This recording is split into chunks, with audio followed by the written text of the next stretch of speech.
Really? All right.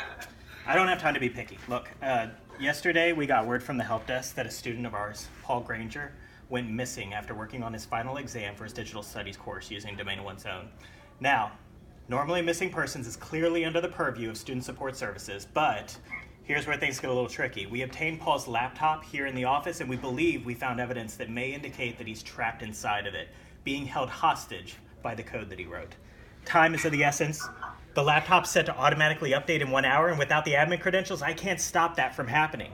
We strongly believe the update will overwrite the code in which Paul inhabits, wiping out both his homework assignment and, well, Paul.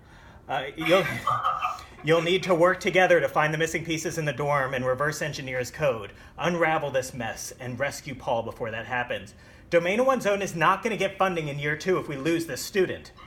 I mean, I'm worried about Paul too, of course. I forgot to mention, we'll keep this connection open. I'm working with some of our programmers. I think I can buy out maybe like 3 spare things of their time. So, if you need problems, if you need like a clue or something, I can maybe buy out some of their time. So reach out if you need help. All right, I can't talk anymore. You gotta go. Get started. Time is ticking.